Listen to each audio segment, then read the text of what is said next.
औज़ुबिल्लाहि बिस्मिल्लाहिर्रहमानिर्रहीम अस्सलामु अलैकुम। मैं आपका मेज़बान हकीम हशमत हसन फ़ाज़िल बोल रहा हाज़िर हूँ। आज का टॉपिक है एहतिलाम। आज हम बात करने वाले हैं एहतिलाम पे और ये टॉपिक जो है ऑलरेडी पहले भी वीडियो बना चुका हूँ और बहुत से दोस्तों की कमेंट के ऊपर, बहुत से दोस्तों के सवालात के ऊपर मैंने चाहा कि इसके ऊपर जो है ना एक लंबी और तफ़सीली वीडियो बनाई जाए। और ये इंशाल्लाह इसके अंदर आपको बहुत सारी चीज़ें मिलेंगी, नुस्ख़ा और रेमेडीज़ और किस तरह से क्यों किया जा सकता है, सब कुछ बताया जाएगा।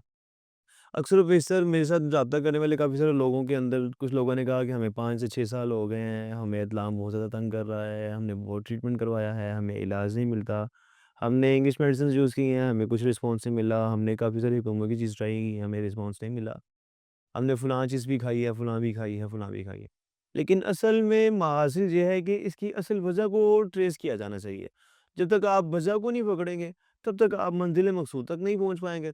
सिंपल सी चीज़ है, इत्लाम के पीछे डिफरेंट वजूहात हैं, जैसे कि आपके मसाने की तेज़ी है, तलख़ी है, तेज़ाबियत है और हाँ, ये तेज़ाबियत, तलख़ी, तेज़ी मसाने की नहीं, दरअसल मैदे की है। आपने जब बारबेक्यू इस्तेमाल किया, उसके बाद रायते का इस्तेमाल नहीं किया, केचअप यूज़ की, वो भी चिली गार्लिक केचअप यूज़ की।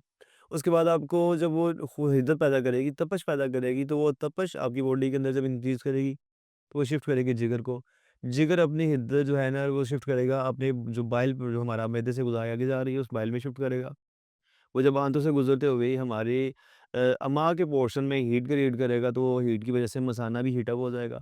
तो वो मतलब आपके दिल में ख़्यालात आएँगे, उसमें आप सो रहे हैं, मीठी नींद सो रहे हैं, गहरी नींद में होंगे तो आपके ज़हन में, तख़य्युल में कोई एक्स्ट्रा जो है ना वो ऐसी एक्टिविटी जो कि आप लाइक करते हो, जैसे कि आप किसी एक्टर को पसंद करते हो, किसी जानने वाले को या किसी के बारे में गंदा गुमान करते हो, वो आपके ख़्याल में आएगा, आप उसके साथ जो है ना वो मिसयूज़ करोगे या कुछ भी करोगे।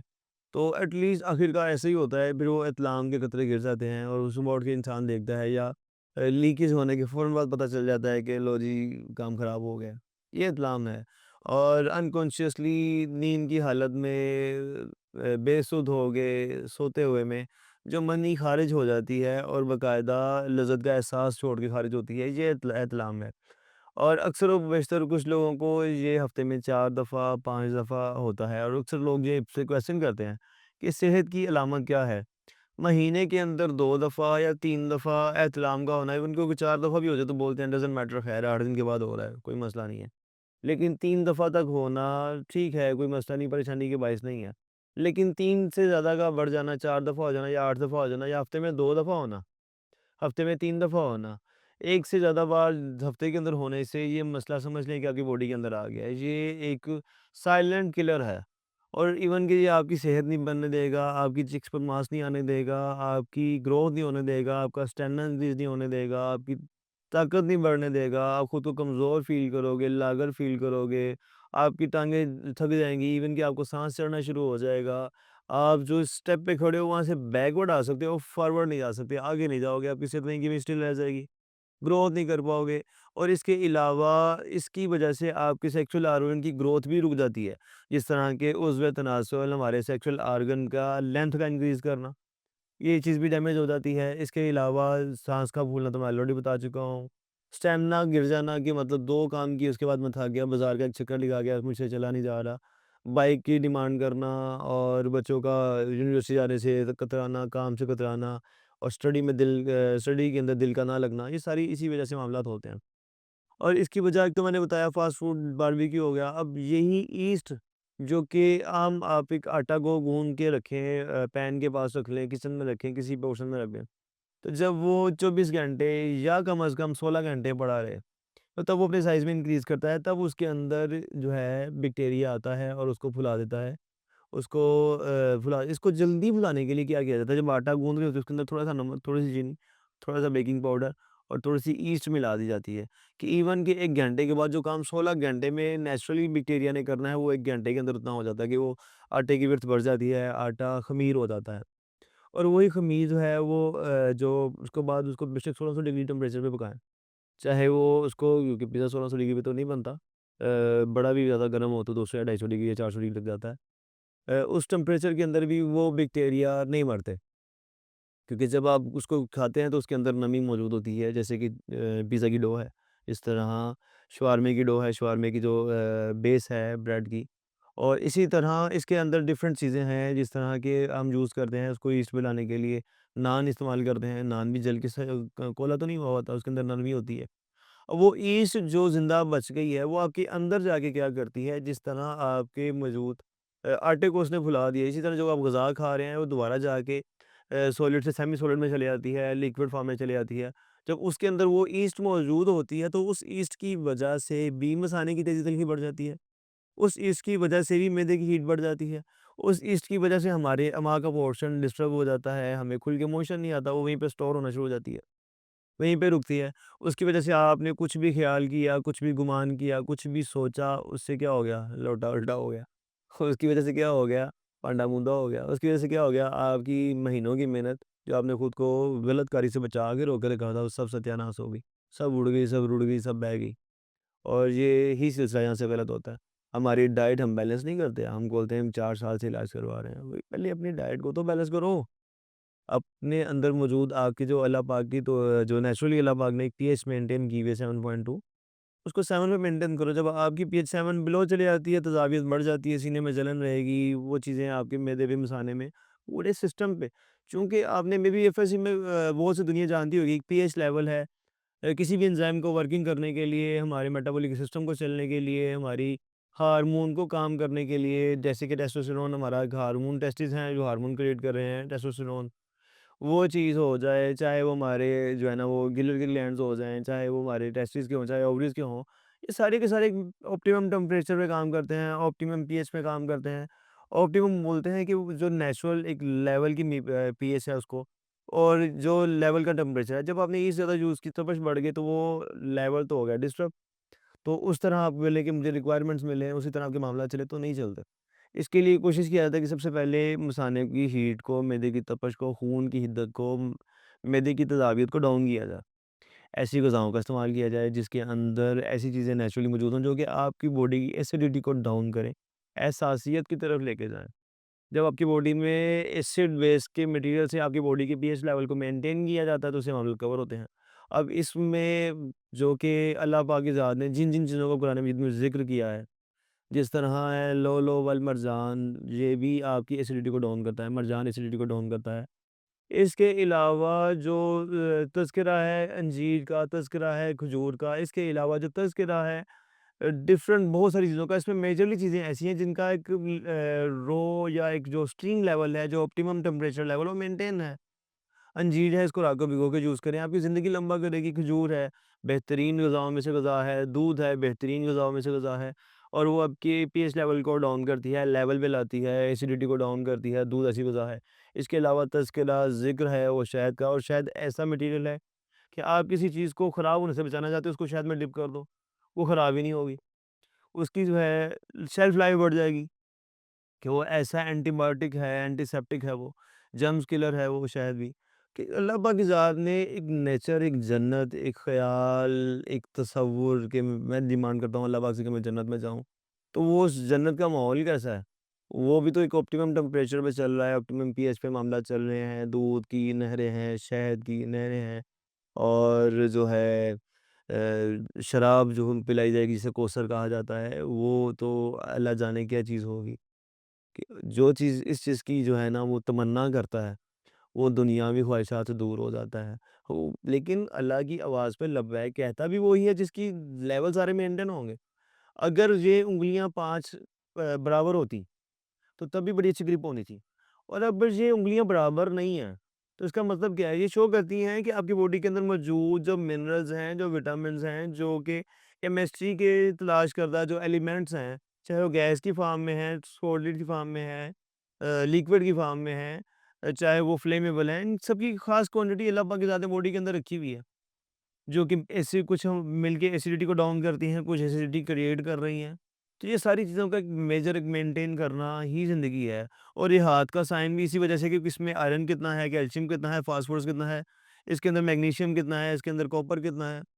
ये हर चीज़ का एक कोऑर्डिनेशन अल्लाह पाक ने बॉडी के अंदर रखा हुआ है। और इसी को कोऑर्डिनेशन को बेहतर करना, और जो भी हम हर्बल आइटम्स यूज़ करते हैं, वो भी टोटल नेचुरल फॉर्म यूज़ करते हैं, क्योंकि अल्लाह पाक की ज़ात ने कोई चीज़ बेसूद, बेकार पैदा नहीं की। हर चीज़ का किसी न किसी जगह पे कुछ बेनिफिट है, कुछ फ़ायदा है, कुछ उसका रिटर्न है। तो उसको उस हद तक पहुँचना या तजर्बात की बिना पर या इल्हामी बिना पर, ये अल्लाह पाक के करम से होता है। और हिकमत जो है, जो तकरीबन 2500 साल से ज़्यादा चल रही है, जो कि यूनान से चली है, हकीम लुकमान जिनका ज़िक्र अल्लाह पाक ने कुरान मजीद में किया है, अरस्तू जो कि हिकमत के बहुत बड़े मौजूद हैं। सबसे ख़ास चीज़ वो अली सीना जिनकी किताबों के ऊपर आपकी टोटल एलोपैथी जो है ना बेस कर रही है। ये सब के सब हकीम थे और कौन थे ये? और सारे के सारे नेचुरल थे। रोज़ा रमज़ान आने वाले हैं, मतलब कम खाना, कम बोलना, ज़्यादा तोलना, मेन मिज़ान को लेवल पे रखना, ये मोमिनीन की सिफ़ात हैं। मोमिनीन की सिफ़ात तभी पैदा होंगी जब आपके अंदर मिनरल्स जो कि आपकी एसिडिटी को डाउन करते हैं, जो लेवल पे आएँगे। तो दोबारा अपने टॉपिक पे फिर आता हूँ कि बेसिकली अपनी एसिडिटी को डाउन करें। एसिडिटी से जिगर की शेप ख़राब होती है, साइज़ में इनलार्ज कर जाता है और वो काफ़ी सारी जो है ना हीट पैदा करता है, जिससे आपका रंग पेल हो जाता है, रंग पुस्सा पड़ जाता है और ऐसे लगता है जैसे मतलब मौत वाला इस समा भी होता है। जब भी मौत की भी किसी के ऊपर आती है ना हालत आती है, तो नाक का बांसा मुड़ जाना और उसका पीला हो जाना, आँखों के अंदर वो पुतली का फैल जाना, ये एक आम सी मौत की अलामात हैं, जिसको नोट करके डिक्लेयर किया जाता है कि जी रिसीव टू बी डेथ, कि हमने डेथशुदा बंदा रिसीव किया हॉस्पिटल में, जो आपको बना के देते हैं डेथ सर्टिफिकेट।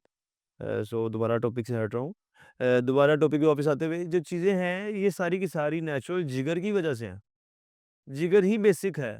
3 चीज़ें बॉडी के अंदर बेसिक हैं, मैदा है, जिगर है, हमारे असाब हैं। मैदा क्या है? दुनिया जानती है, हमारे जिस्म के अंदर कोई भी चीज़ आपने एंटर करनी है तो उसका राइट वे मैदा है। मतलब उसको मैदे के थ्रू भेजा जाएगा। लेकिन आजकल तो ड्रिप्स के फॉर्म में भी काफ़ी कुछ पिलाया जाता है, खिलाया जाता है, लेकिन वो भी डायरेक्टली या इनडायरेक्टली हमारे किसी सिस्टम से होते हुए, जो हम दूध के पाइप लगा के जूस करवाए जाते हैं, जूसेस करवाए जाते हैं, दलील करवाए जाते हैं, वो भी यहीं से होके गुज़रते हैं। कोई भी मेडिसिन स्टार्ट करें, उससे पहले किया ये जाना चाहिए कि बॉडी को पहले न्यूट्रल किया जाए, तब उसको डाउन करें ताकि उसके असरात कभी आएँ। जिस तरह के तिब के मायनाज़ असूलों में ये असूल शामिल है कि सबसे सबसे पहले कोई भी इलाज करने से पहले बॉडी को मुज़फ़्फ़ा किया जाए। या तो जलाब दिया जाए, मोशन लगाया जाए बंदे को, और इसके अलावा जो है जिस्म को ठंडा किया जाए। ठंडा करने के अंदर बहुत सारी चीज़ें मौजूद हैं, जिसमें जूसेस भी हैं, जो है इसबगोल साबित का जलाब है, कस्टोराइल का जलाब है।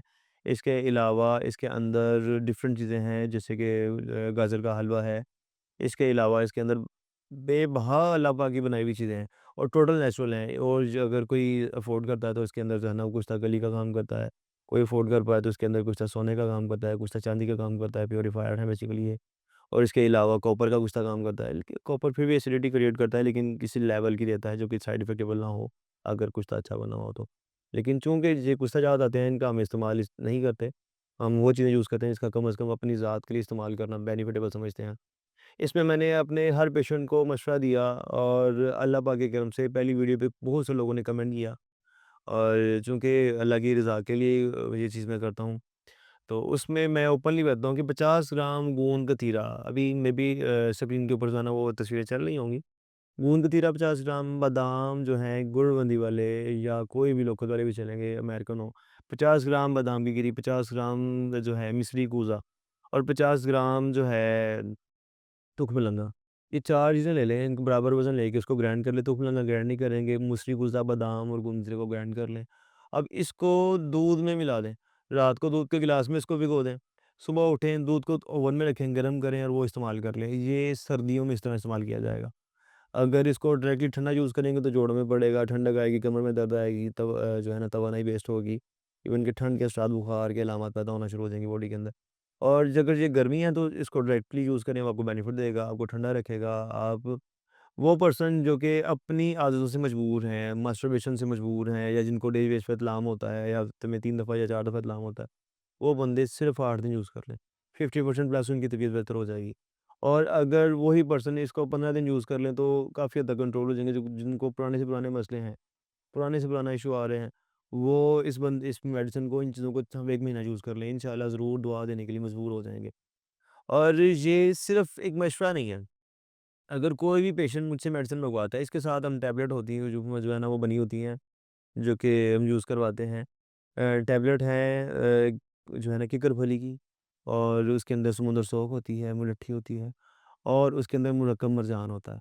मुरक्कब मरजान नीचे इसकी टैबलेट फॉर्म में जो है ना वो यूज़ करवाते हैं, जो कि सिंपल अकेली टैबलेट ही यूज़ करवाई जाए तो सिंपल आने वाले कतरे, जो कि जिसे हम मज़ी के कतरे भी बोलते हैं।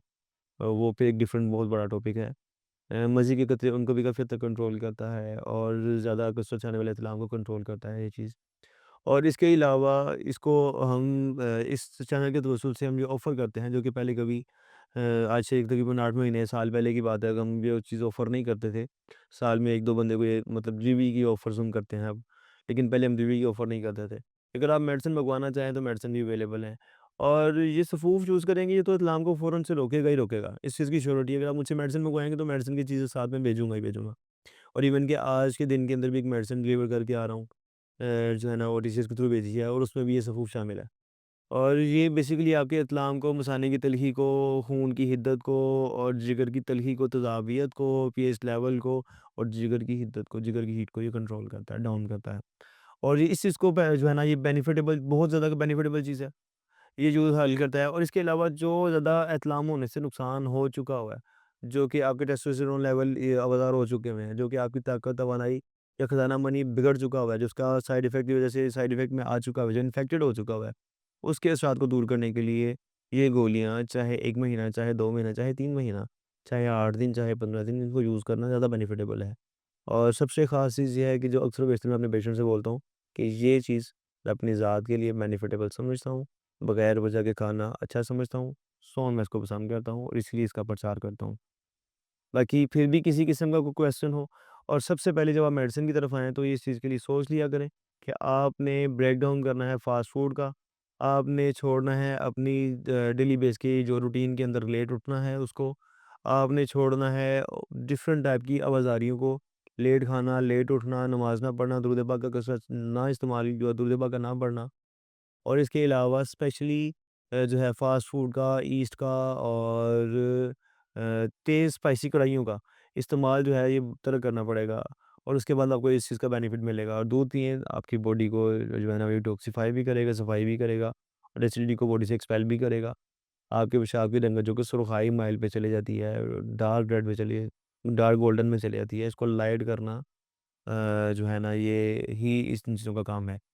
फिर भी किसी किस्म का कोई क्वेश्चन हो, तो आप हमसे राब्ता कर सकते हैं। हमारी मेडिसिन्स टोटल हर्बल होती हैं। हम इंग्लिश मेडिसिन का या डिफरेंट टाइप की डिफरेंट मेडिसिन का यूज़ नहीं करते। और सबसे अव्वलीन चीज़, जो चीज़ अपनी ज़ात के लिए पसंद है, उसी का प्रचार करते हैं। जो अपनी ज़ात के लिए पसंद नहीं, उसका मशवरा भी नहीं देते। और जो किसी किस्म का कोई भी मसला हो, आप हमसे शेयर कर सकते हैं, हमारी राय ले सकते हैं। और हमारी राय 24 आवर आपके लिए अवेलेबल है। इस चैनल का तवज्जुल भी यही है, बनाने का मकसद ये है कि अपनी इन्फॉर्मेशन जो कि हमारे पास मौजूद है, आप तक फ़राहम की जा सके। और ये आपकी इस्लाह के लिए चैनल बनाया है, इसको प्रमोट भी करें, चैनल को सब्सक्राइब भी करें, बेल आइकन भी पुश करें और दोस्तों से शेयर भी करें और कोई मसला है तो कमेंट भी करें। मैं इंशाअल्लाह कोशिश करूँगा कि आपके हर कमेंट पे जवाब दूँ। अपने मेज़बान हकीम अशफाक हसन को दें इजाज़त। वस्सलामु अलैकुम व रहमतुल्लाह।